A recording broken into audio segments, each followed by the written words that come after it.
I'm here with Alexander Mercouris, editor-in-chief of the Duran. Alexander, let's go over part 2 of Mark Steyn's interview with George Papadopoulos. For those that did not see part 1 of our breakdown of the Steyn interview with George Papadopoulos, you can look at that video. Well, I'll probably put a link in the description box down below, and I'll also put a link to the original video, the first interview with Mark Steyn and Papadopoulos, and I'll put a link on the second interview, part 2 of Mark Steyn with George Papadopoulos.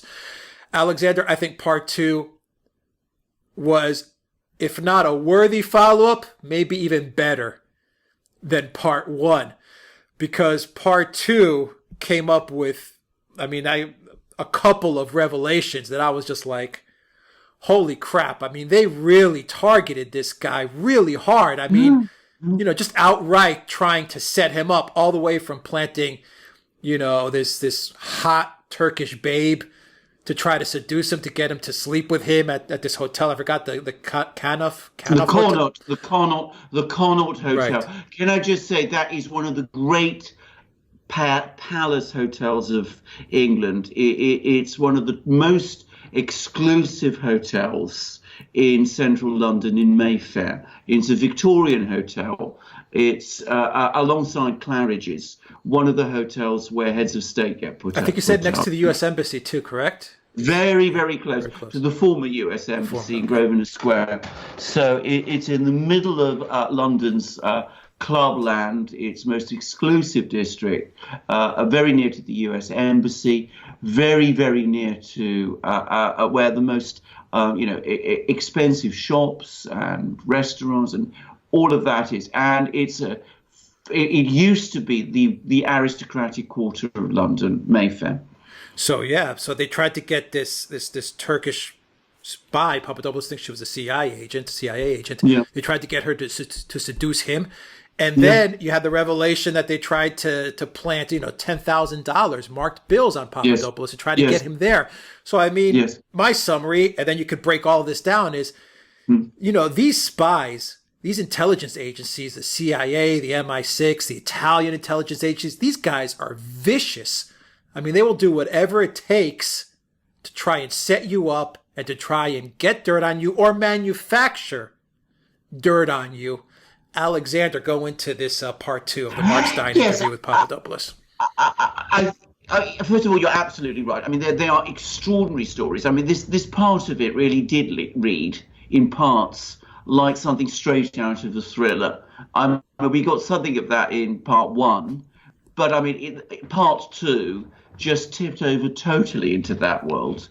And, there've been attempts to ridicule his stories, but it's important to stress that there are now corroborative facts about what he's saying. So there's no real possibility of disputing that what he said is true. Now, can I first of all talk about the honey trap? Because that's the most bizarre thing of all in some ways, and also the most, weird. And it's also, again, and I think both incidents that you discussed show that Papadopoulos is a person with quite a strong character. Anyway, he's contacted out of the blue by this mysterious Cambridge professor, Professor Halper, who, as is now universally accepted, was a provocateur, a spy, working for US intelligence. Now, it's not entirely clear which branch of the intelligence agencies he was working for. Well, he was certainly reporting to the FBI. It's likely he was reporting to the CIA also. But it's important to stress that the US government has itself admitted that he was working for them and was investigating the Trump campaign on their behalf.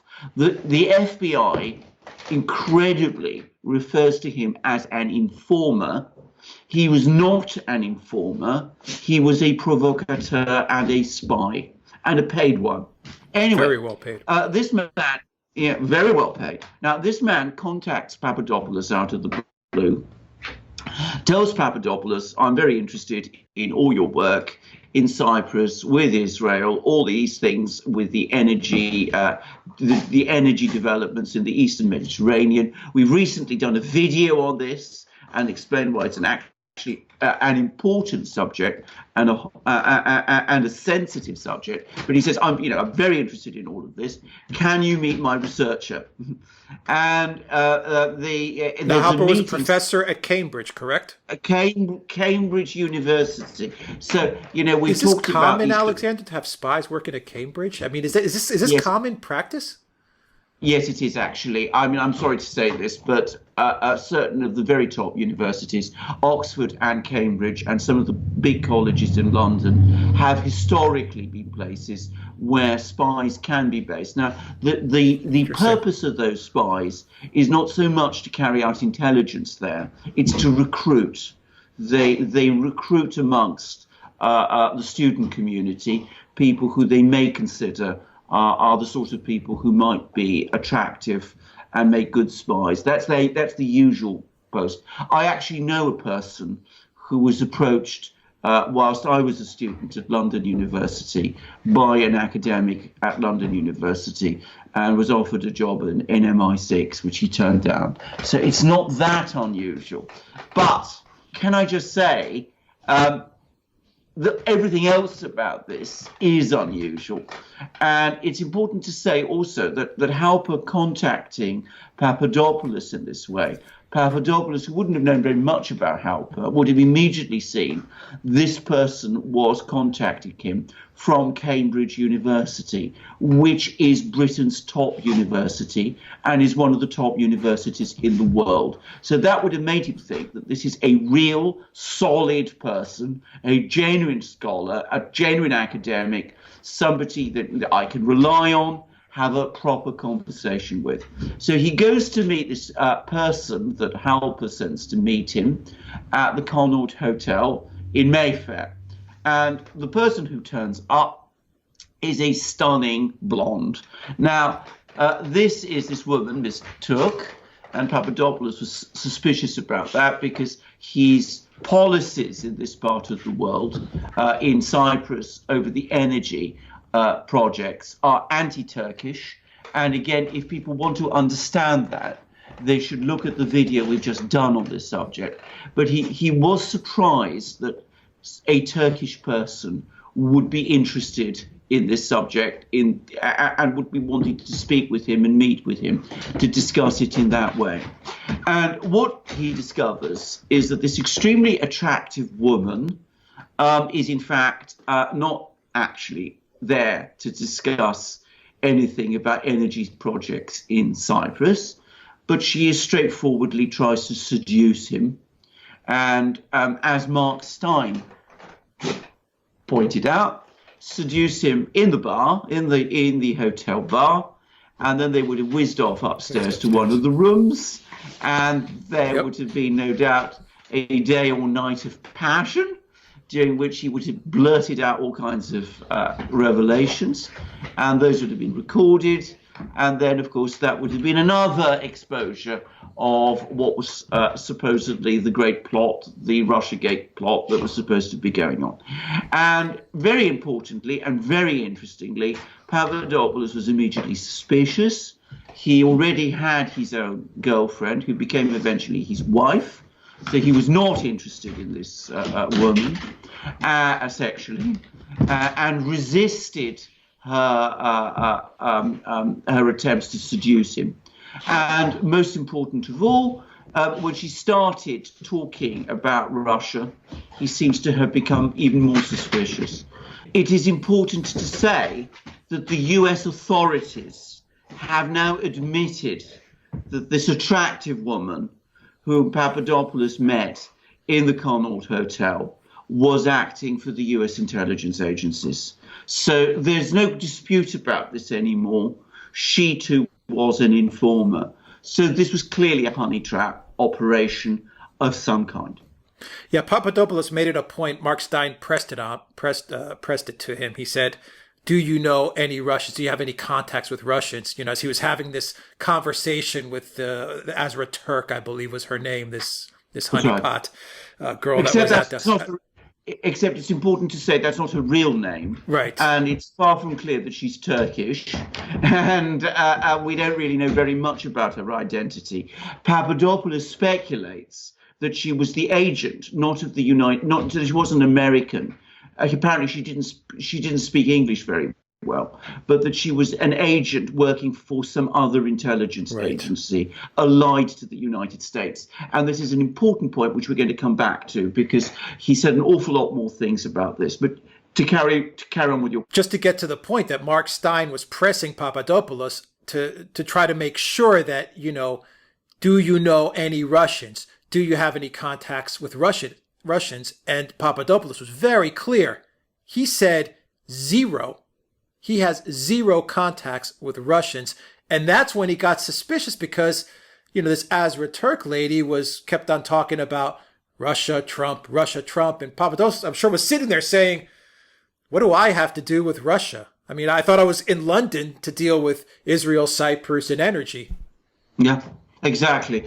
And I think this now leads into the absolutely next vital point, because, of course, Papadopoulos has revealed that he gave evidence to one of the, I think it was the Senate Judiciary Committee, one of the congressional committees that has been investigating all of these things. With Mark Meadows. Yes, and he faced a line of questions which made him believe, and I am sure believe rightly, that he was under surveillance and that there was a FISA warrant. That there has been a FISA warrant in relation to him. And he believes that the FISA warrant, the true scandal, is going to be the FISA warrant that was placed upon him. But he may be right about that. He may be wrong about that. But what I think is now absolutely clear is that he was under surveillance. He was under surveillance to an extreme degree. The 2 countries that were carrying out the most obsessive surveillance on him were Britain and Australia.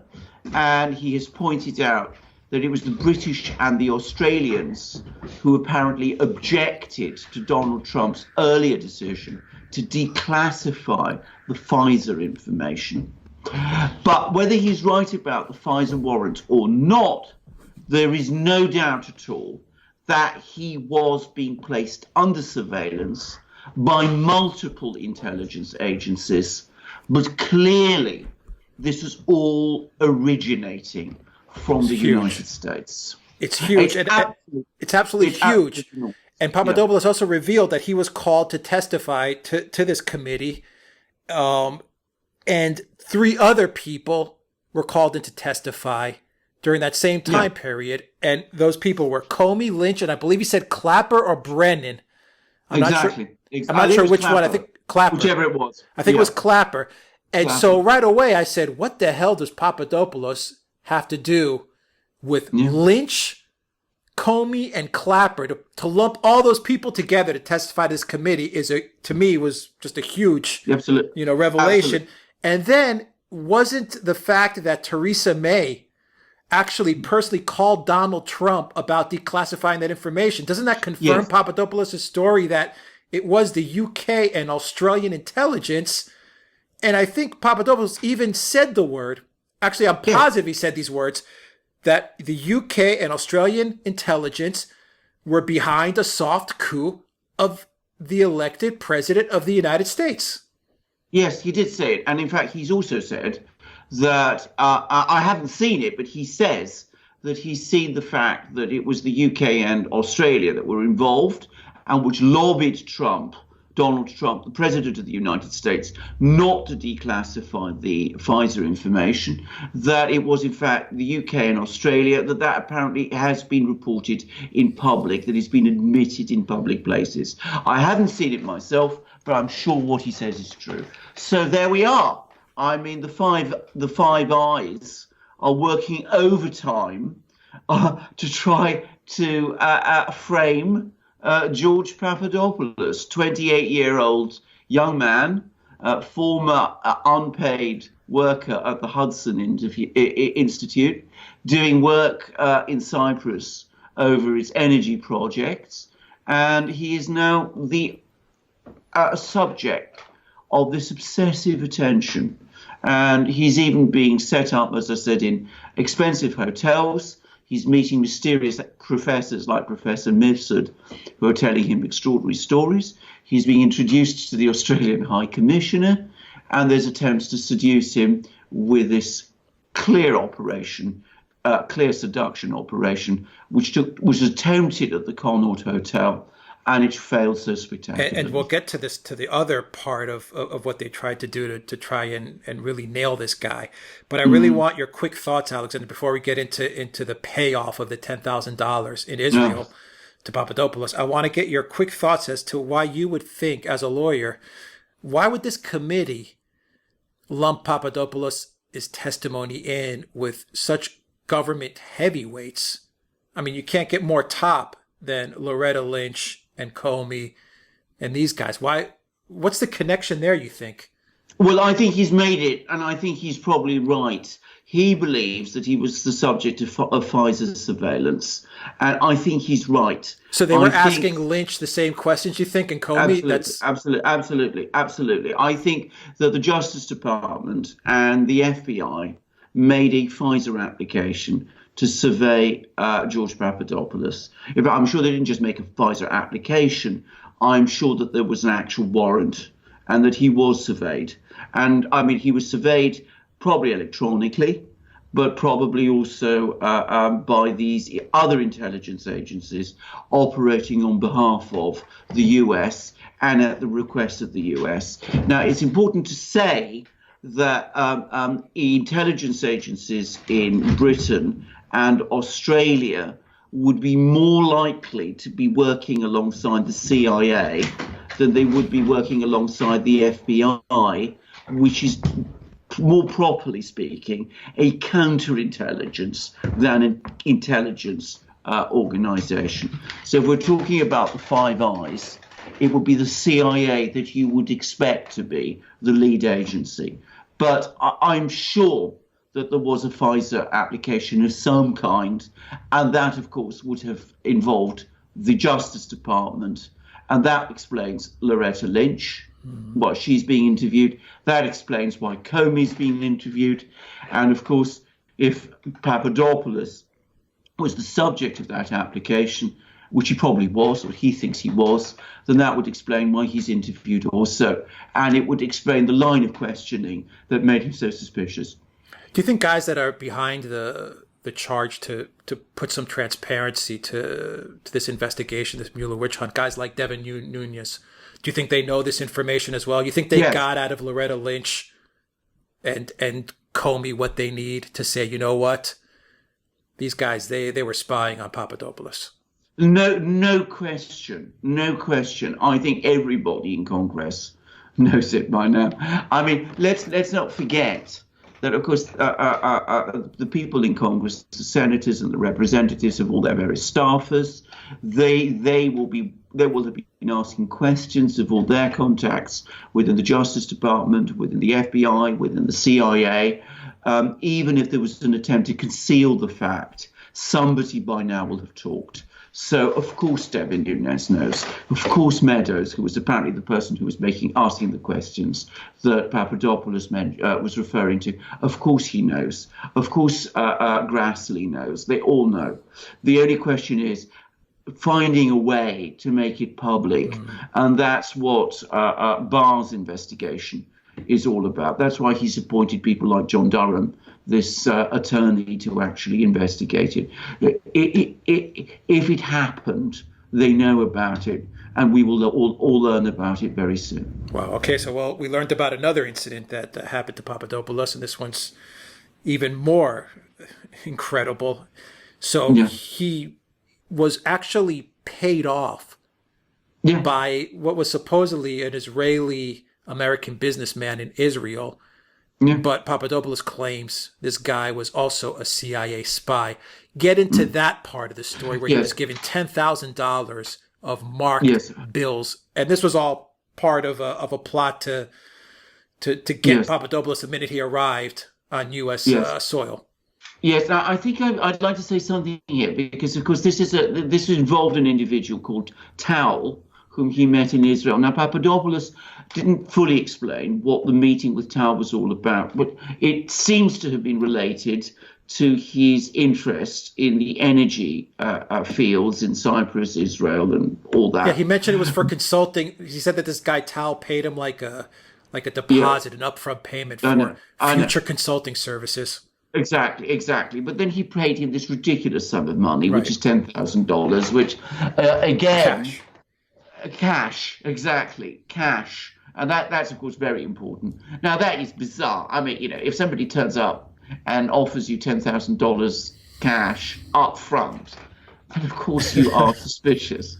Now the thing to say about Israel is that of course Israel is famously a place where spies go. There's lots of spies working in Israel. It's a sort of very much a spy hub. I mean, there are parts of the world which are London, obviously is, Israel is, Vienna is another, by the way. But of course, the other thing about Israel is that it's got these very strong Russian connections with a very big Russian community there. And I'm going to make a guess that the idea was that he would be given these $10,000 and that it would then he would then be arrested carrying them, and there'd be a huge scandal, and they'd make out that this was some sort of payoff arranged by Russian businessmen, entrepreneurs, gangsters, oligarchs, intelligence officers in Israel, in order to try to get, in order to buy his silence around something, and that this would have then been spun by the media to actually lend force to the entire Russiagate conspiracy. Now, can I make a further point here, which is that this incident apparently happened, as I understood it, in October 2017. One of the puzzles about the whole Papadopoulos affair is that he was interviewed very late by the FBI, well after the investigation began, despite supposedly being the person whose actions provoked it. And of course, it's always been something of a question mark. Why did the FBI delay so long to interview Papadopoulos? I think we now know the answer. The answer is that there was an expectation, there was work to have him set up with this $10,000 payoff. In other words, they would have said that this was the reason that they caught him. They caught him red-handed with all this money, and this would have lent huge force to the Russiagate hoax conspiracy, and they delayed interviewing him in order to set the scene for all that to happen. It's absolutely incredible, that part of the story, because when he got back to the U.S., they said that they apprehended him, at the airport, and actually put him in shackles, like his hands and his feet. Yes. And they were expecting to find this $10,000 in cash, and little did they know that Papadopoulos took this $10,000 in cash, and he was so suspicious that he gave it to his lawyer in Greece. Yes. Well, and I mean, he's a smart guy. Here we have the final conclusive proof that George Papadopoulos, far from being the Walter Mitty character that we were all led to believe, and which is the myth that Robert Mueller propagated, which I'm sorry to say I fell for, on the contrary, is an extremely clever and worldly young man who's got his, he's got his wits about him, and he immediately became suspicious. And instead of pocketing this cash, he went straight to his lawyer in Greece and said, for God's sake, I've been given this ridiculous amount of money by this dodgy character in Israel. Put it away in your safe, where it apparently still is, which is remarkable. There it is. And then he flies to the United States, and apparently, and I wasn't aware of this, but apparently there's a rule which says that if you enter the United States, you have to declare any amount of money over $10,000 at the border. It's $50,000, by the way, if you come to Britain. So it's $10,000 in the US. But apparently, he was arrested before he actually reached the US border. And he was arrested very aggressively by FBI agents. And he was shackled, including his legs, which is astonishing behavior, and treated incredibly grossly and aggressively. And they went through his luggage looking for the $10,000. And shock, horror, it wasn't there.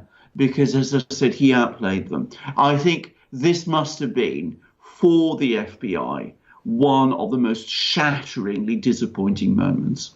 I mean, he outplayed them at every turn. He did. He really did. And it got to the point, Alexander, where he said that at one point they even tried to turn his girlfriend, now wife, his then girlfriend, against him to try and get her to spy on him. And she didn't take the bait either. Good for her. No. She stuck by her man, and she said, no way. And it actually cost them a lot. I mean, because he referenced a Downer tweet, Alexander Downer, that he sent a tweet the other day. And you're also mentioning that the Washington Post also put out a smear piece against Papadopoulos. And then Downer sent out a tweet and he said, you know, when all this fun is over. And Mark Steyn crushed Downer. And Papadopoulos also put some perspective as to using the word fun. Fun. Well, indeed. In fact, his girlfriend, who's now his wife, suffered a miscarriage as a result of this attempt to turn her against Papadopoulos. I mean, this is so disgraceful and so profoundly unethical. I mean, a miscarriage. I mean, a life, maybe a life that hadn't been born yet, but a potential life was cut off. A family lost a child. A woman suffered a miscarriage because of this grotesque behavior. I mean, here is the proof of the fact that this ruthlessly executed, single-minded, obsessive campaign, which, let us not forget, is still continuing, is exacting a real price on people's lives. I mean, Papadopoulos, a man of good character, a man who has done no injury or harm to anyone in his life, a man who's never done anything wrong, has been treated in this shocking way. And so has his wife. And all the pressure that's been put on her to try to get her to testify against him. I mean, disgraceful. Good for George Papadopoulos. Good for him. He persevered a lot, but my hunch is that he's going to come out on the right side of history. What do you think? Well, he will, because, I mean, as you correctly say, first of all, I mean, he acted with extraordinary good sense throughout this whole business. I mean, let's remember, I mean, there were at least two honey traps. There was the one with Putin's alleged niece, and then there was this Azraturk at the Connaught Hotel. He's also, as I said, softened up by Mifsud. He's exposed through this ridiculous interview with the Times. He has this aggressive encounter with Downer at the Kensington wine rooms. And of course, we see this shocking setup, this frame up with the $10,000, which is a more blatant frame up. I really can't think. Apparently, he wasn't given his Miranda rights. He wasn't told about his Miranda rights either. I just mentioned that. I mean, and everyone has to put in perspective. This is like a 28-year-old guy, and he's dealing with, real heavy hitters like Alexander Downer. This guy's, the Australian ambassador in the UK, and professors and Cambridge professors and spies, and I mean, he really went through a lot. Well, indeed, and I mean, he's had to spend a six-figure sum on his legal fees to try to defend or to get him through the initial grinder with Mueller, and of course, then Mueller bullied him into giving this absurd guilty plea, and we'll come to that in a moment because I think it's also important. Yeah. He bullied him by saying, if he doesn't plead guilty, they'll bring all kinds of other charges against him, including one which I find absolutely bizarre, that he was an Israeli agent, that who hadn't registered under the FARA Act, and obstruction of justice, and all sorts of crazy things. Get into that, Alexander, how Mueller really presented him with just two unwinnable options. I mean, yes. I think Steyn explained it. How do you explain it? He says it was from bad to like really, really bad. That was the choice presented to Papadopoulos. Absolutely. I mean, I either spend $1 million, which he didn't have, defending himself through his lawyers in court, or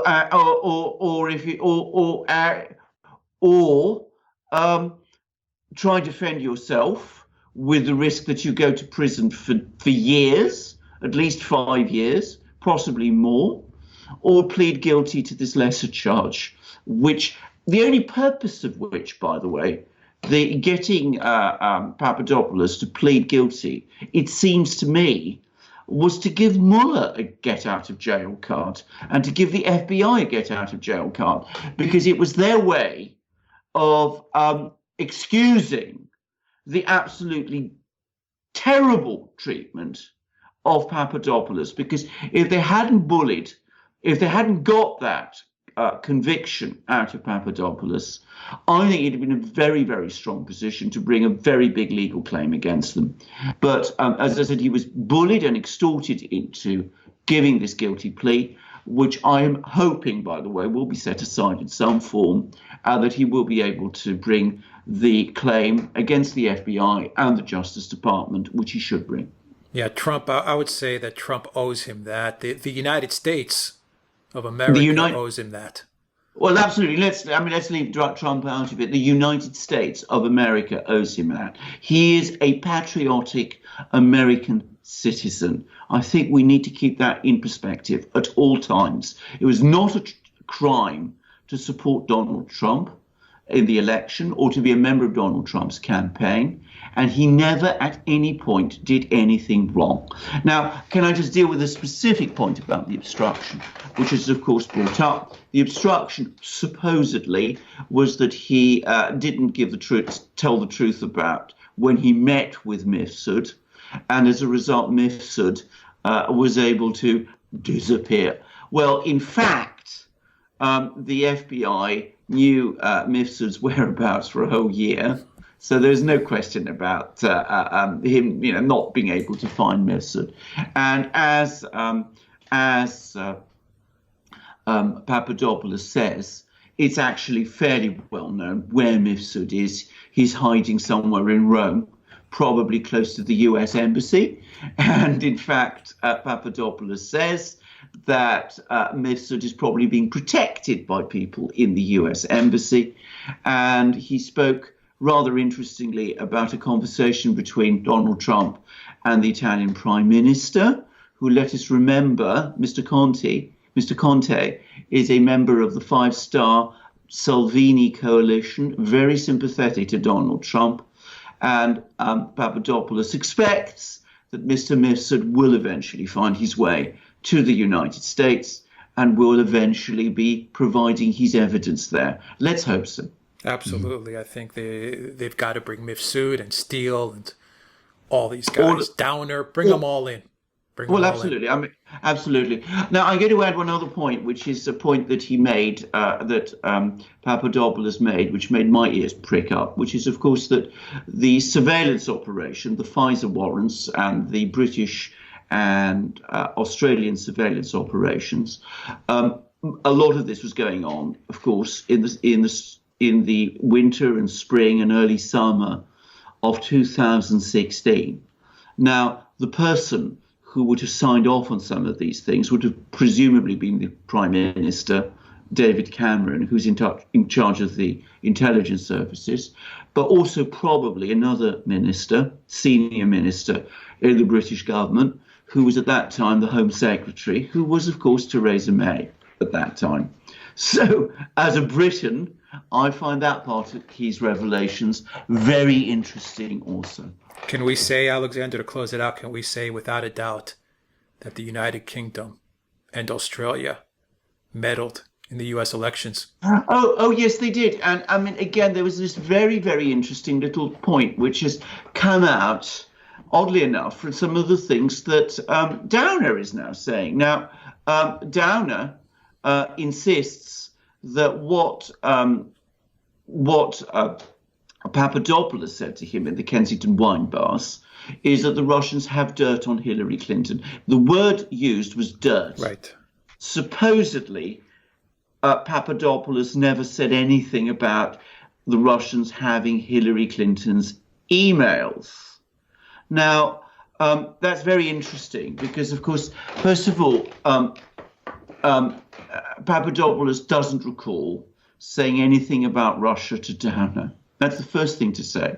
The second thing to say is that, of course, Mifsud did say to Papadopoulos is very clear about this, that the Russians have Hillary Clinton's personal emails. So, if Downer is telling the truth, and all that Papadopoulos said was talked about was dirt, which is not emails, then how did it come about that the FBI launches an investigation on the 31st of July 2016 on the grounds that Papadopoulos was told by Mifsud about the Russians having emails? They didn't get it from Downer. Whom did they get it from?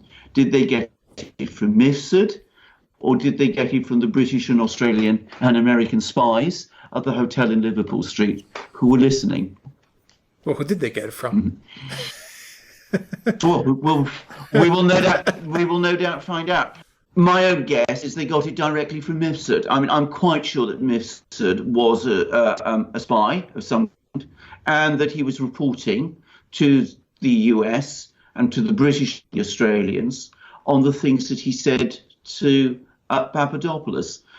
Somewhere along the way, the story got scrambled, but clearly the FBI knew on the 31st of July that Mifsud had discussed emails with Papadopoulos. They didn't supposedly get it from Downer. They didn't get it from Papadopoulos. So that logically must point to Mifsud. All right. Alexander Mercouris, editor-in-chief of the Duran. Thank you once again. Guys, if you like this video, click on that subscribe button down below. Click on the notifications bell to make sure you get notifications every time we publish a new video. And go to the Duran shop, pick up a t-shirt like the one I'm wearing, or you can pick up an awesome embroidered polo shirt like the one that Alexander is wearing. Indeed. Or you can also pick up that mug that he just grabbed off his desk, which has the gold eagle. A lot of people are saying that that gold eagle is like some sort of Rothschild or some, I don't even know, some sort of symbol, Illuminati or some type of symbol. Well, it's absolutely not. It is the symbol, by the way, of the Roman Empire. I mean, the Romans, of course, had the eagle symbol, and then when the Emperor Constantine the Great created the second capital in Constantinople, they had the double-headed eagle, which was also adopted by the Habsburg Empire of Austria, and of course by the Romanovs in Russia. But the reason we have the double-headed eagle is because we face, as the Duran, east and west, and that's what we do. We report both on the east and on the west. We look in both directions. We are not just focused on one part of the world, and we have the same badge on our polo shirts, beautifully embroidered here. It's absolutely amazing material and beautifully done. And I cannot recommend them too strongly. And I speak as someone who has always been extremely careful of his wardrobe, as many of our viewers have commented on. Right, excellent. Alexander, thank you very much. All right, guys, you can also donate to us on PayPal and on Patreon. The links are in the description box down below. And you can follow us on iTunes and on SoundCloud and get an audio copy of this video. You can also follow us on Instagram, theduran_com, and go to our website to see all the articles that Alexander is looking up to every day, theduran.com. Alexander Mercouris, editor-in-chief of the Duran. Thank you once again. Until next time, everybody, take care.